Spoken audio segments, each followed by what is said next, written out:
You take a seed, you plant it, you grow it, you dry it, you roll it, you smoke it, and it goes down smooth. Hey! Spanning the globe to bring you the latest developments in medical cannabis, adult marijuana, industrial hemp, and spiritual ganja. We love the herb.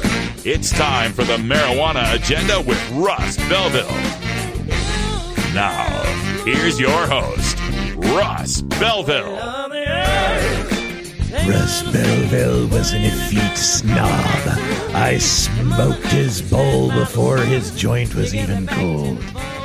My name is Victor Kruger, and I'll be your host today because there can be only one. Ha! Good day, tokers and tokettes and non-toking lovers of liberty. It is Friday, October 27th, 2017, and it's got to be 420 somewhere in the world, but more importantly, it's got to be our Halloween episode of the Marijuana Agenda. I dress up every year. I know you're listening on a podcast. You can't see my costume, but for those of you who watch the live feed every day on my YouTube page, youtube.com/radicalruss, you can see that I am dressed up, with all the talk that's been going on lately from Donald Trump and Jeff Sessions. Just Say No is coming back. I decided that it was time to go back to the 80s with my costume. I am the Kurgan, the immortal bad guy from the 1986 cult classic Highlander.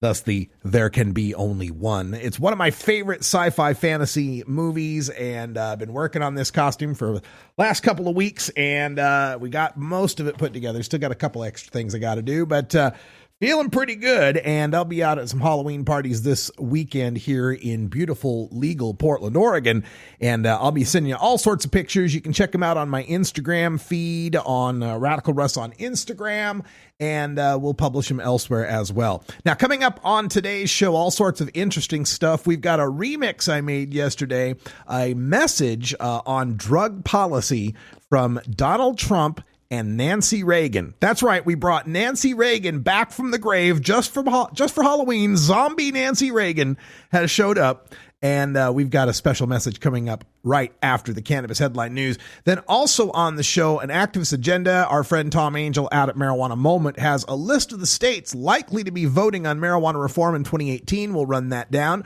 Herb Thrasher joins us with the Reefer Rock review for Halloween. I'm sure he's got some great metal to talk about. And in the Radical Rant, real briefly, I'll tell you a little bit about a new study out about cannabis and sex. But first, let's get to the news.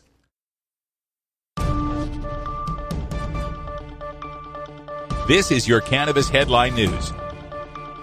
Brought to you by MarijuanaMoment.net, the complete source for all your marijuana news in one morning newsletter from Marijuana Majority Founder Tom Angel.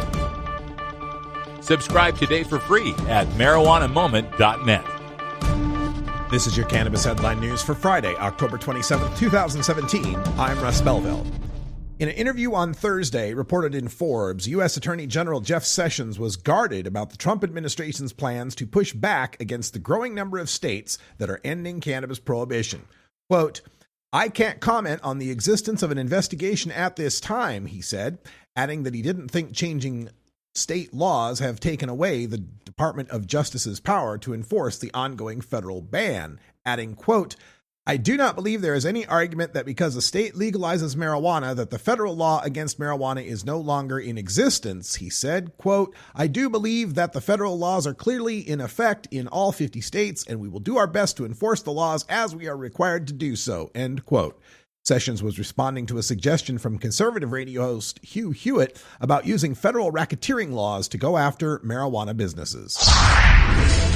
President Donald Trump is promising a massive advertising campaign as part of his administration's response to the worst drug crisis in U.S. history, but past marketing efforts have shown that few results, and experts say other measures could be far more effective in curbing the current epidemic. Trump declared the country's opioid overdoses a public health emergency on Thursday and laid out steps to combat addiction and abuse with heroin and prescription painkillers drugs that kill nearly 100 Americans daily.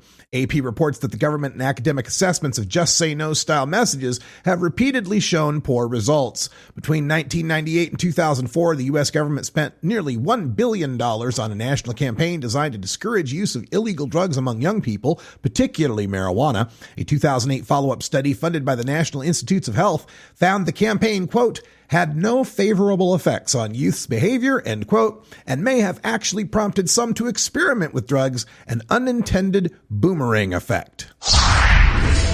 During a meeting in Trenton, the New Jersey Medical Marijuana Review Panel gave final approval to 5 new qualifying medical conditions for the state's infamously strict medical marijuana program: anxiety, migraine, Tourette's syndrome, chronic pain related to musculoskeletal disorders, and chronic pain of visceral origin that is related to internal organs.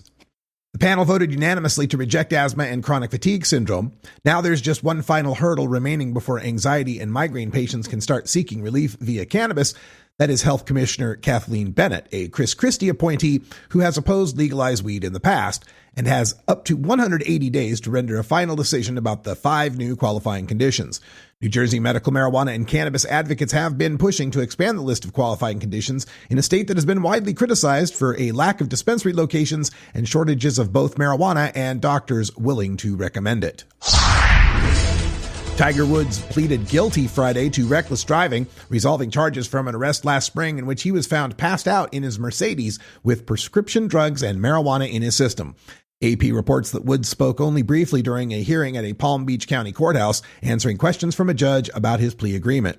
Prosecutors dropped a driving under the influence charge for the superstar golfer, and the judge warned him to behave. Woods will enter a diversion program and spend a year on probation and pay a $250 fine and court costs. Since he was intoxicated with prescription drugs and marijuana, according to court records, he will also be required to undergo regular drug tests. Woods is also not allowed to drink alcohol. Woods had the active ingredient for marijuana, 2 painkillers, Vicodin and Dilaudid, and the sleep drug Ambien and the anti-anxiety drug Xanax in his system, but no alcohol, according to a toxicology report released in August. He completed a drug treatment program in July.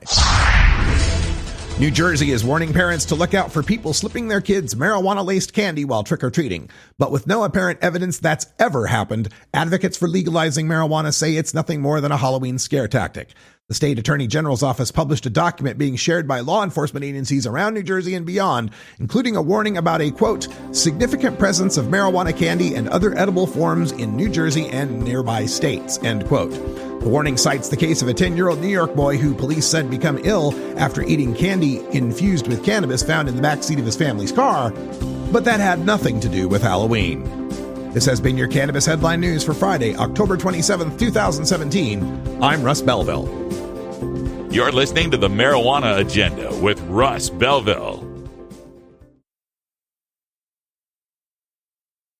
The Marijuana Agenda with Russ Belville. This whole country needs to not be so lackadaisical about drugs. They say much of the addiction starts with marijuana. Whatever you're smoking, it's not marijuana. Now, in the interest of fair and balanced journalism, the Marijuana Agenda presents this anti-drug public service announcement. President Donald Trump and First Lady Nancy Reagan with an important message about drugs. If we can teach young people not to take drugs, just not to take them, it's really, really easy not to take them. I was asked by a group of children what to do if they were offered drugs.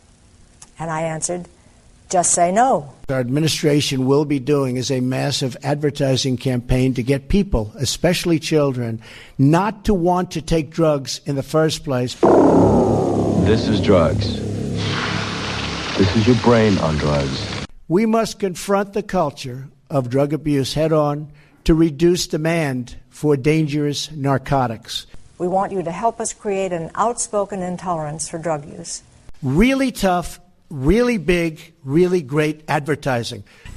I'd say I'm exactly the same as when I smoked my first joint. Eddie, did you even look for a job today? No, Ma. Marijuana can make nothing happen to you, too. There is nothing desirable about drugs. They're bad. Drugs take away the dream from every child's heart. and replace it with a nightmare. Every American should know that if they purchase illegal drugs, they are helping to finance some of the most violent, cruel, and ruthless organizations anywhere in the world. Drug money funds terror. I mean, why should I believe that? Because it's a fact. A fact. F-A-C-T, fact.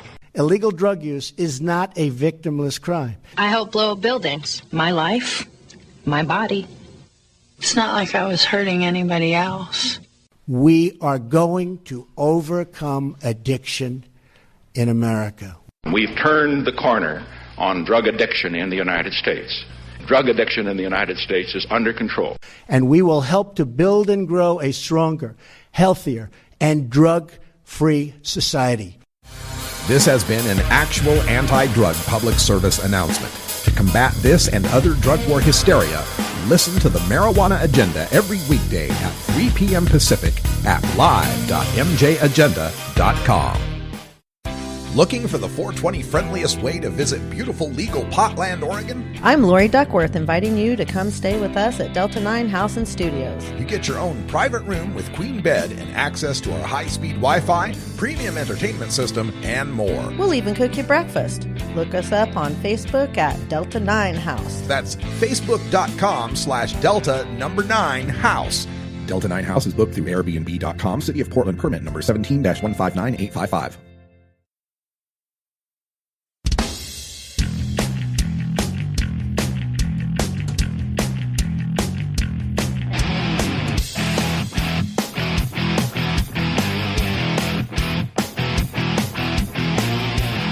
Activism begins with ACT. The Marijuana Agenda features the stories of hardworking grassroots activists working for an end to prohibition in today's activist agenda.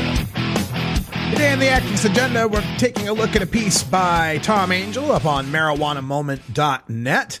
These states will probably vote on marijuana in 2018. A quick rundown of where we can expect to be reporting on for Marijuana Election Night 2018. I mean, let's see, 2010, 2012, 2014, 2015, 2016. It'll be my 6th broadcast where I bring you all the latest results from coast to coast. So here we go. Starting with the state of Michigan, the Michigan Regulation and Taxation of Marijuana Act would allow adults over 21 to possess, grow, and use small amounts of marijuana legally. So full legalization we're talking about here. They could grow up to 12 total marijuana plants in a home, possess 2.5 ounces outside the home, store 10 ounces in the home, in addition to the harvest, in addition to what you grow legally. There'd be business licenses for cultivators, processors, testers, transporters, retail stores, and, what I love to see this in legalization initiatives, micro businesses. That is, small businesses cultivating a low number of plants that they would sell directly to consumers. This is so important as we move forward with legalization for the next few states to understand that if you want to end the black market, you have to legalize the black market, right? You have to legalize the direct from farmer sale of cannabis from one person to another. I mean, most of the time that I got my weed back in the day was directly from the guy who was growing it. I was never more than 1 or 2 steps away from the grower. A lot of people prefer that. They like to know the person growing the cannabis, know and trust and build a relationship. So this small business idea, this micro business license, something other states ought to be doing. There, of course, would be, well, I shouldn't say of course, but municipalities would be empowered to regulate or ban cannabis businesses. So it looks like they can opt out. There'd be a 10% excise tax plus the state's regular 6% sales tax. This would be the lowest tax if Michigan gets this and keeps it. You know how the legislatures like to mess with this. You know, Maine was going to be the lowest, but then their legislature went and bumped it up to 20.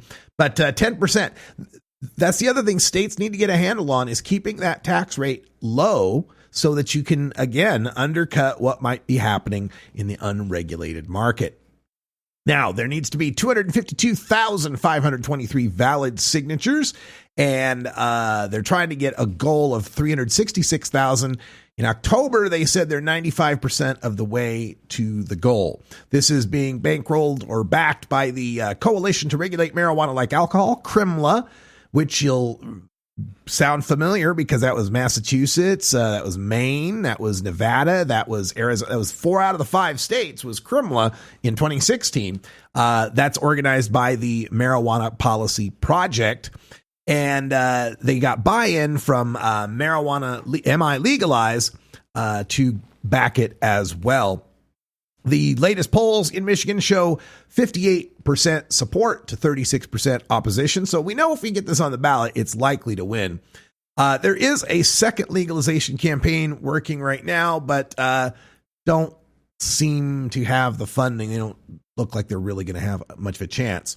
Now, looking at another state that starts with M, Missouri is looking to a constitutional amendment for medical cannabis. This would be a typical type of medical marijuana law, ID cards from the state, allowed to cultivate 6 plants and purchase at least 4 ounces from dispensaries on a monthly basis. Now, if we could get this in Missouri, it would make a step forward from where we've been with the last few medical cannabis states where you're not allowed to grow your own and not even allowed to smoke the herb. So this would be old school 2000s medical marijuana, not the 2010s medical marijuana.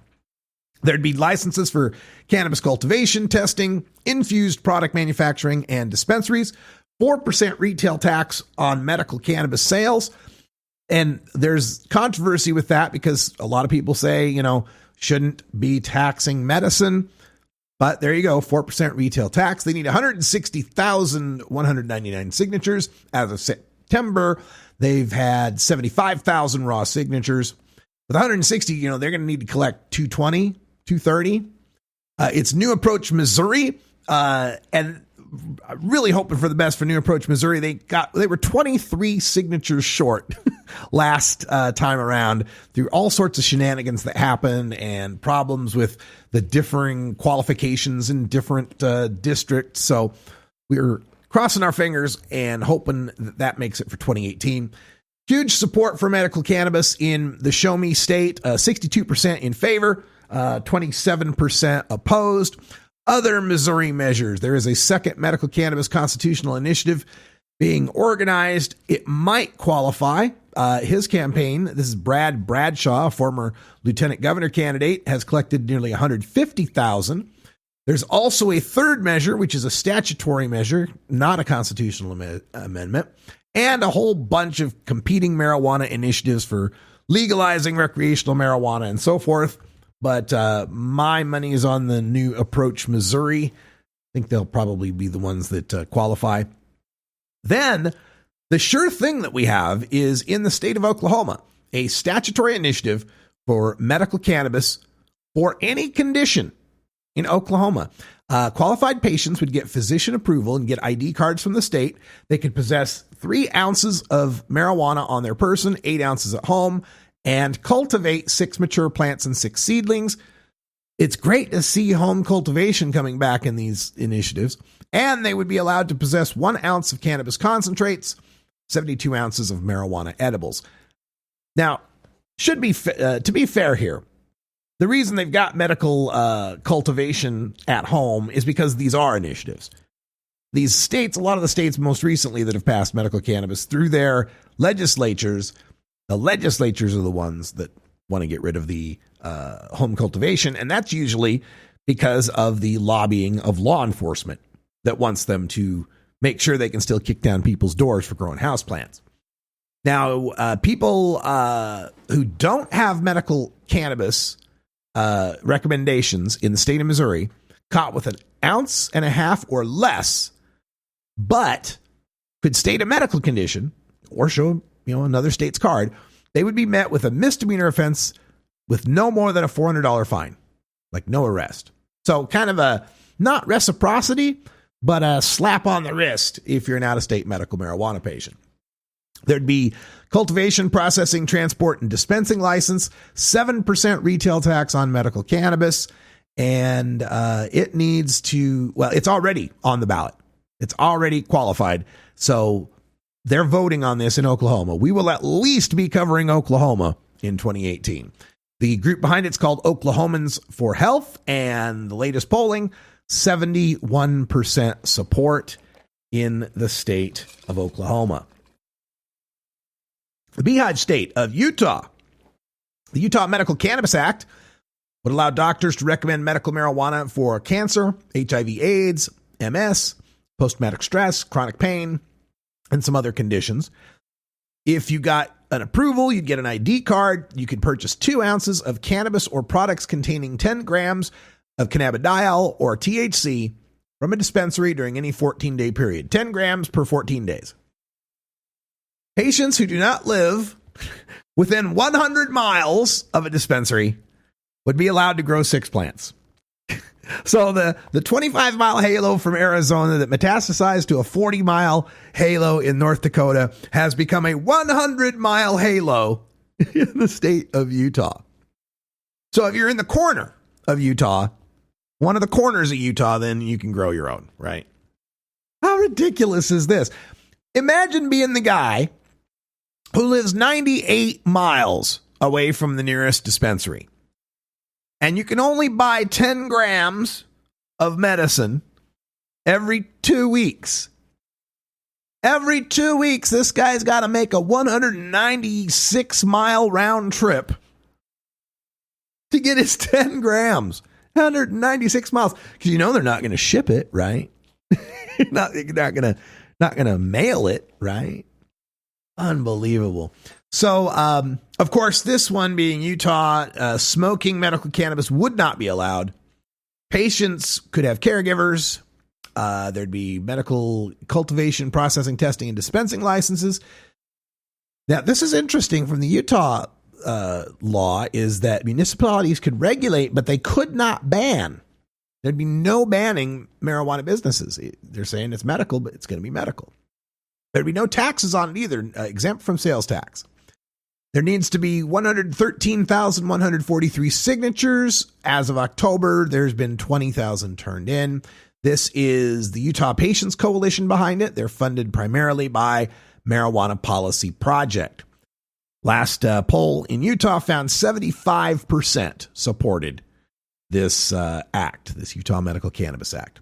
Now, to round up the rest of the states and territories that might be voting, the Commonwealth of the Northern Mariana Islands, one of our 5 U.S. territories way out there in the Pacific, they are considering a legislation in the legislature would pass a bill that would put a measure on the ballot to legalize marijuana and allow medical cannabis. So this is kind of a referendum, legislatively referred referendum to the people.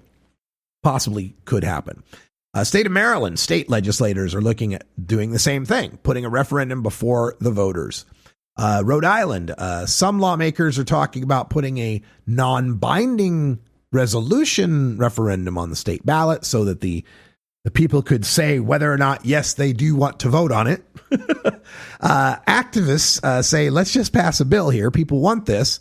But it doesn't seem, according to this analysis from Tom Angel, that that's going to be happening. If it were to pass this referendum, then 2019 would be about as early as we'd be seeing any significant changes in Rhode Island. And in South Dakota, New Approach South Dakota is circulating petitions for medical cannabis and for adult use. They're just currently in circulation stage, but who knows? We could see another vote in South Dakota, the only state who have rejected medical cannabis twice. That is our look at the activist agenda. And my thanks, of course, as always, to Tom Angel and the fantastic work that he is doing with the Marijuana Moment. Encourage you to check that out at marijuanamoment.net and subscribe to the newsletter. I do. Get it every morning and ready to face the day and read the latest stories. When we come back, we've got the Reefer Rock Review with Herb Thrasher from 420 Radio, and then my radical rant on sex and weed, baby.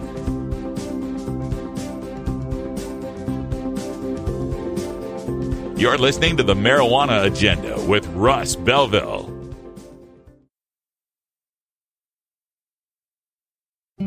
Hi, I'm Russ Belville from the Marijuana Agenda. If you're a cannabis brand looking to build trust and awareness within the community, consider becoming a sponsor of this program. Your message will be seen and heard by the most dedicated followers of marijuana policy reform, who are loyal and supportive of those brands that give back to the community. Just log on to mjagenda.com and click the Become a Patron button to learn how your brand can also be featured in my live nationwide appearances. Thank you for your support. The Marijuana Agenda with Russ Belville. And let me be clear about marijuana. It is a potentially dangerous gateway drug that frequently leads to the use of harder drugs. Whatever you're smoking, it's not marijuana. Hey everybody, it's Russ Belville from the Marijuana Agenda, inviting you to be like me and get your ink done at Lucky Horseshoe Tattoo, Fort Worth's most female-friendly, clean, sterile, awesome tattoo shop. Thomas and his crew are true artists who can design you a custom piece or use a design you bring in. Lucky Horseshoe also offers all styles of tattooing as well as piercings and all-around fun. In the DFW area, stop by Lucky Horseshoe Tattoo and tell them Radical Russ sent you. Trust me, it'll feel awesome.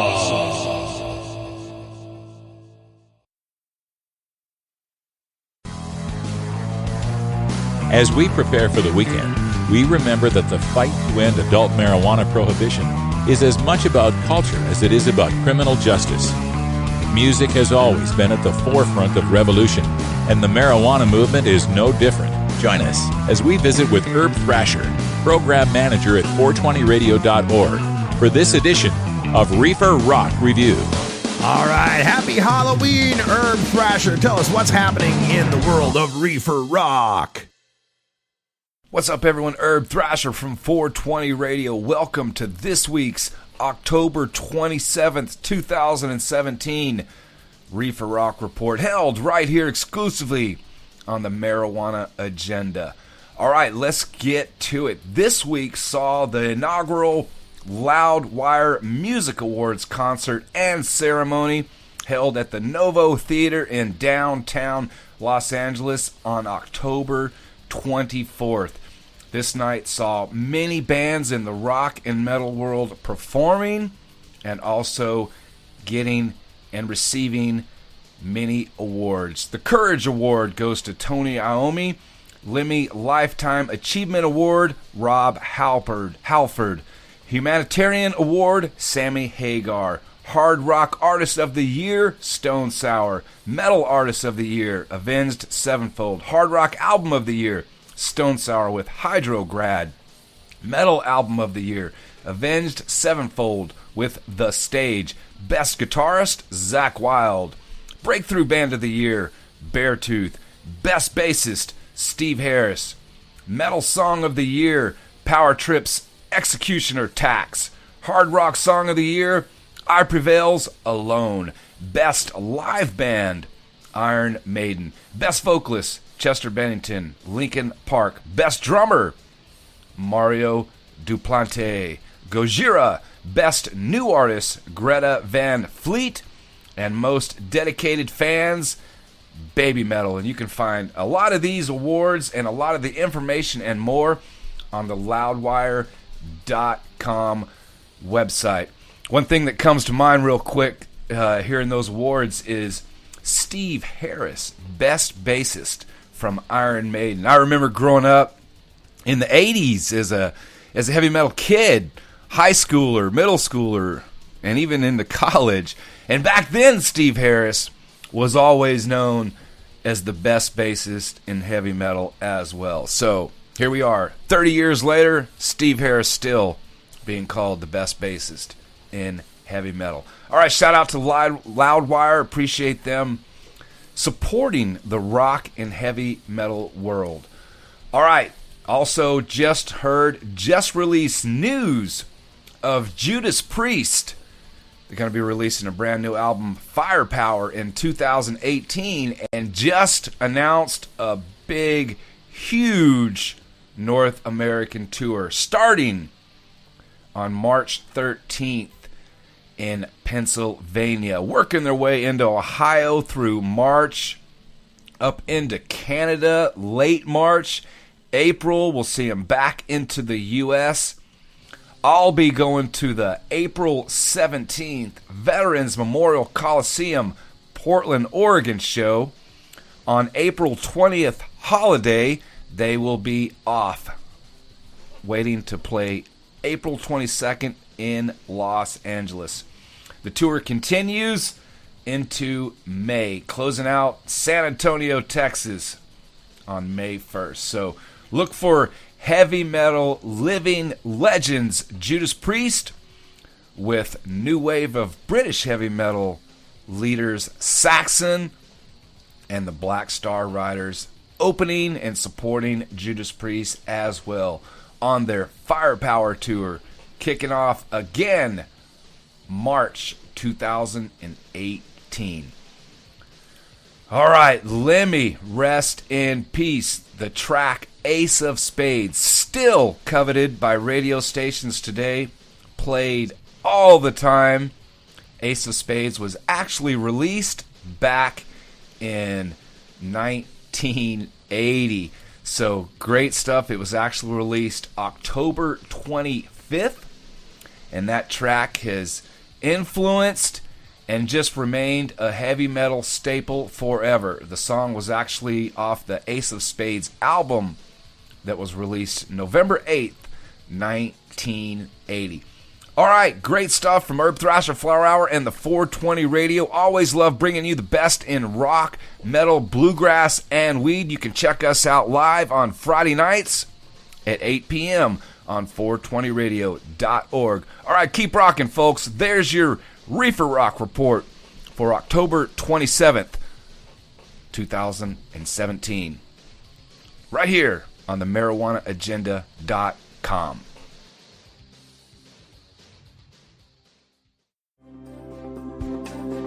This episode was produced as part of the Marijuana Agenda with Russ Belville, the daily news and interview podcast covering the world of medical cannabis, adult marijuana, industrial hemp, and spiritual ganja. MJagenda.com.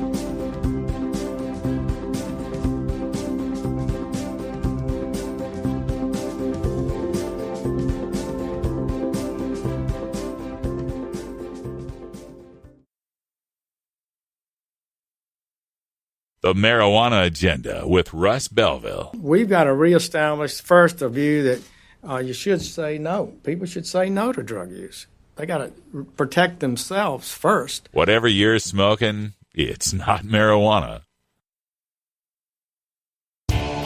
Total war against public enemy number one. 10 federal criminal penalties for up to 1 ounce of marijuana. Marijuana is probably the most dangerous drug. Legalization is just another word for surrender. I experimented with marijuana and didn't inhale. This is not medicine. This is a Cheech and Chong show. Encourage people to use less drugs. I inhaled. That was the point. I think it would be a mistake to legalize. Negative reports coming out of Colorado. Good people don't smoke marijuana.